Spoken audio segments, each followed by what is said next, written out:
ที่ถ้ำฝูงขาทั้งหลาย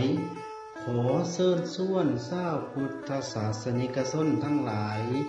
ร่วมอนุโมทนาบุญและเป็นเจ้าภาพนำกัน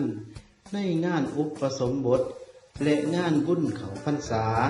ที่วัดป่าอรัญญาบ้านดงกะโลงนครปากเซ่แขวงจำปาสักซึ่งภายในมีพระอาจารย์ใหญ่ค่ำตู่อินทวงศ์เป็นประธานพร้อมด้วยพระสงฆ์สามเณรภายในวัดป่าอรัญญาบ้านดงกะโลงนครปากเซ่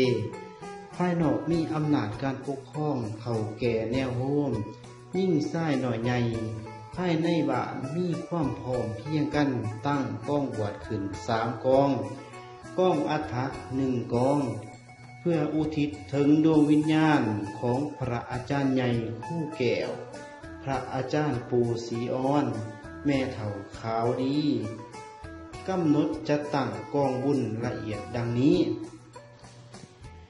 ในมือออกใหม่14ค่ำเดือน8กงกับวันที่15เดือน7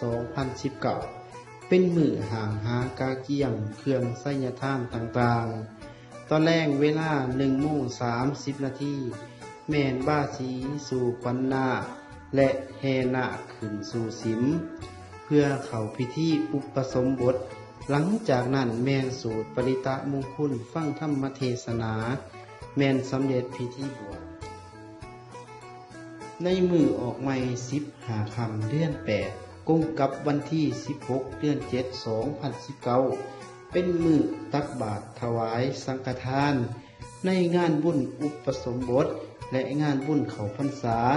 และเลิกแล้วในวันนั้นย้ายชื่อนาคที่จะบวชในวันนั้นแม่นมีดังนี้นาคทฤษฎีจอมมณีนาคทิศทัดดานาคโจอี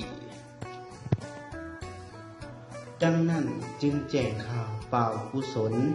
มายังออกต้นญาติโยมผู้ที่อยู่ไกลและอยู่ไกล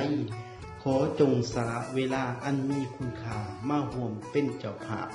นำฝูงขาทั้งหลายด้วยเถิด